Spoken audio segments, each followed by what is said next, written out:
Hello students, welcome to my educational platform and coaching classes. तो कैसे हैं आप लोग? फिलहाल अच्छे होंगे, मस्ती में होंगे, अपनी पढ़ाई को बिंदास तरीके से कर रहे होंगे स्टूडेंट। तो स्टूडेंट, जैसा कि हम जानते हैं कि हमारे छोटे इस चैनल के माध्यम से क्लास 10th वाले बच्चों की यूपी बोर्ड की प्रिपरेशन कराई जाए, ठीक उसी के लिए मैं लेकर आ चुका हूँ छोटा सेशन को। तो इस सेशन में हम आज बात करने वाले हैं भैया, आज जाइए जैसा कि 1 मार्च है और आज आप लोगों का मैथ का पेपर था। तो मैथ का पेपर तो भैया अच्छे से हुआ होगा। अब आगे अगला पेपर आपका है 4 मार्च को और विज्ञान का। ठीक, 4 मार्च को आप लोगों का साइंस का पेपर है। तो साइंस के पेपर में हम आप लोग के बताने वाले हैं साइंस के पेपर के कौन कौन से महत्वपूर्ण टॉपिक रहने वाले हैं, उसको हम इस सेशन के माध्यम से कराने वाले हैं। आप लोग बस थोड़ा सा जुड़े रहिए सेशन से। तो देखिए, हमारे साइंस में पहले भी हमने बताया है, अब भी बता रहे हैं कि हमारे साइंस के 3 पार्ट होते हैं। 3 पार्ट में साइंस को 3 पार्ट में डिवाइड करते हैं। 70 नंबर को हम डिवाइड करते हैं 3 भाग में। 70 नंबर हमारा 3 टुकड़ों में डिवाइड होता है। नंबर 1 केमिस्ट्री, रसायन विज्ञान, बायोलॉजी, जीव विज्ञान और फिजिक्स यानी भौतिक विज्ञान। तो हमारा केमिस्ट्री साइंस 3 भाग में चला गया भैया, 3 टुकड़े हो गए। अब साइंस का केमिस्ट्री यानी पहला पार्ट चैप्टर नंबर 1 से लेकर के 4, ध्यान से समझिएगा। ठीक, एक क्लास में बेस्ट स्ट्रेटजी के साथ, टारगेट 95 प्लस के साथ हम इसमें बेस्ट स्ट्रेटजी के साथ देखेंगे सभी इंपॉर्टेंट टॉपिक।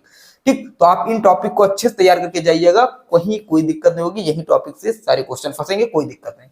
ठीक, तो केमिस्ट्री है, केमिस्ट्री में 1 से लेकर के 4 चैप्टर, पहले चैप्टर से लेकर के 4 चैप्टर, यानी पहला चैप्टर रासायनिक क्रिया उसके प्रकार, दूसरा चैप्टर है अम्ल क्षार और लवण, तीसरा चैप्टर धातु धातु और चौथा चैप्टर है कार्बनिक यौगिक वाला। और चारों चैप्टर इंपॉर्टेंट है। सबसे ज्यादा इंपॉर्टेंट की बात की जाए तो चौथा चैप्टर इंपॉर्टेंट रहने वाला है, आप तैयार करके जाइए, कोई दिक्कत नहीं। ठीक, तो केमिस्ट्री में आपके कितने 20 नंबर रहने वाले हैं, 20 यानी 20 आपके एमसीक्यू रहेंगे।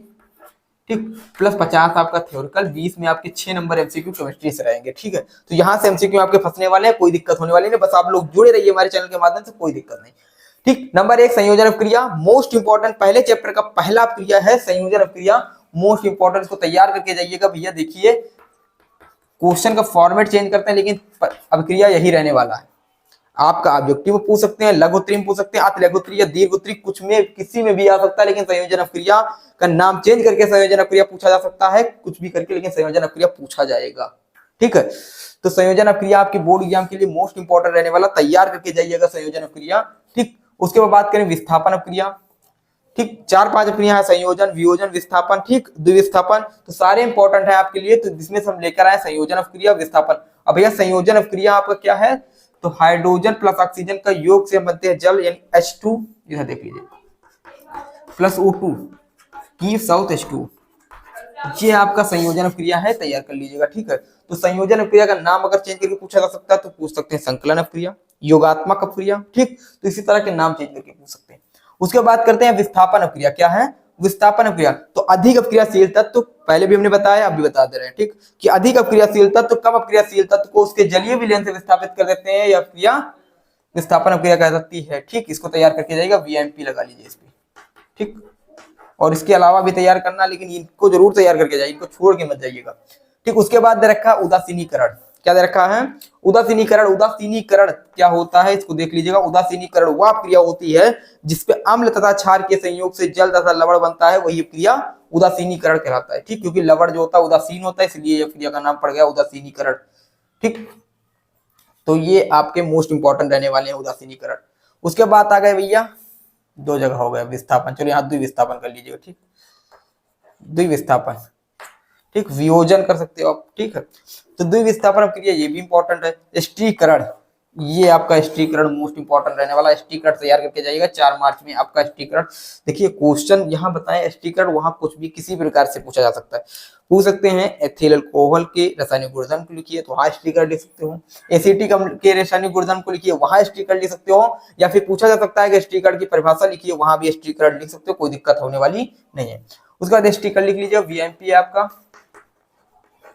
ठीक, उसके बाद क्या? साबुनीकरण। क्या है? साबुनीकरण, साबुन बनने की क्रिया को साबुनीकरण कहते हैं। इसका भी रिएक्शन तैयार करके जाइएगा, VMP। ठीक, साबुनीकरण, स्टीकरण, ये सब आपके इंपॉर्टेंट है। साबुन बनने की निर्जलीकरण यानी जल निकाल दें। अब देखो, एसिटिक अम्ल का निर्जलीकरण होगा, तो एसिटिक अम्ल का निर्जलीकरण कहते हैं, एसिटिक अम्ल से जल निकालेंगे। ठीक है, अगर एथिल अल्कोहल का निर्जलीकरण होगा तो एथिल अल्कोहल यानी किसी भी यौगिक से जल निकलने की प्रक्रिया को, जल निकलने के प्रक्रम को क्या कहते हैं? निर्जलीकरण कहते हैं। आप तैयार करके जाइएगा। ठीक, VMP इसको भी लगाइए। ठीक, सारे क्वेश्चन वही यहीं से आए, कोई दिक्कत नहीं है, कोई दिक्कत नहीं, हर मुश्किल का हल होगा, आज नहीं तो कल होगा। धावन सोडा बनाने की विधि में आ रहा है, कुछ मोस्ट इंपॉर्टेंट बनाने की विधि, जिसमें आपसे पूछा जा सकता है कि बनाने की विधि कैसे प्राप्त करोगे, क्या होता है, जब यहीं से क्वेश्चन बनेगा। मोस्ट इंपॉर्टेंट रिएक्शन यहीं से रहने वाले, ठीक है। नंबर 1 देख रहा है धावन सोडा, क्या दे रखा है, धावन सोडा, बेकिंग सोडा, एल्कोहल, एसिटिकम, ये सारे बनाने की विधि है। देखो बनाने की विधि में क्या होने वाला है कि बनाने की विधि तैयार करिए, ठीक, उपयोग, ठीक, और क्या है, रासायनिक गुणधर्म। तो धावन सोडा, बेकिंग सोडा, एल्कोहल, एसिटिकम, प्लास्टर ऑफ पेरिस, बनाने की विधि तथा रासायनिक गुणधर्म, ठीक, इनके रिएक्शन जरूर तैयार कर लीजिएगा।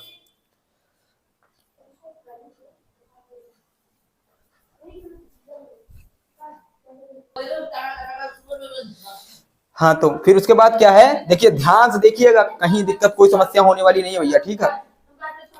उसके बाद हमारे पास दे रखा है एल्कोहल। अब देखिए एल्कोहल बनाने की विधि भैया, एल्कोहल के रासायनिक गुणधर्म, एल्कोहल बनाने की विधि तैयार करके जाइएगा बोर्ड एग्जाम में, कोई दिक्कत कोई समस्या होने वाली नहीं है, हर मुश्किल का हल होगा, आज नहीं तो कल होगा, ठीक है, सब्र करिए।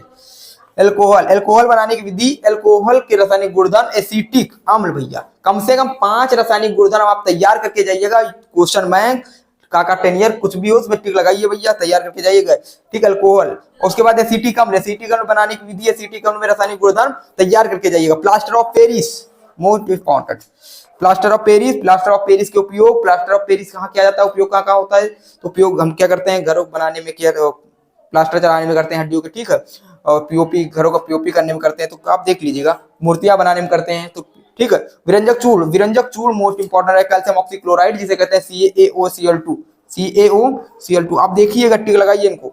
उसके बाद करते हैं, इतना करने के बाद आपको जो बचा कुचा जैसे निस्तापन, भर्जन हुए और चैप्टर हुए धातु धातु की, ठीक, इसको देख लीजिएगा। उसके बाद करते हैं IUPAC नामकरण, आपके लिए मोस्ट इंपॉर्टेंट रहने वाला IUPAC नामकरण।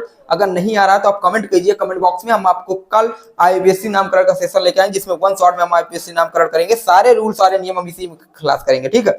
उसके बाद कहते हैं कैसे प्राप्त करोगे, कैसे प्राप्त करोगे, ये रिएक्शन आप तैयार करके जाइए, कोई दिक्कत होने वाली नहीं है, ठीक। तो यानी आप जितने भी हमने रिएक्शन बताया, धावन soda, baking soda, alcohol, acetic अम्ल के जितने भी रासायनिक गुणधर्म हुए हैं, उनकी रिएक्शन तैयार कर लीजिए, उसी से बन जाएगा। क्या होगा, कैसे प्राप्त करोगे, क्या होता है, वहीं से होगा, कोई दिक्कत नहीं हो सकेगा, तो इसका भी एक सेशन ले लेंगे कल, ठीक। उसके बाद कर रहे हैं, आप देखिए बायोलॉजी में कौन कौन से इंपॉर्टेंट टॉपिक है, इनको देख लीजिएगा, इनको छोड़ के मत जाइएगा, ठीक है।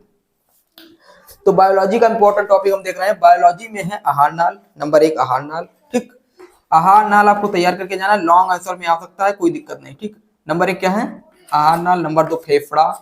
उसके बाद करते हैं मानव हृदय, ठीक। देखिए पहले चैप्टर से टोटल 5 डायग्राम मोस्ट इंपॉर्टेंट रहने वाले, 5 डायग्राम इनको तैयार कर लिए, इनके अलावा कहीं से कुछ नहीं आएगा।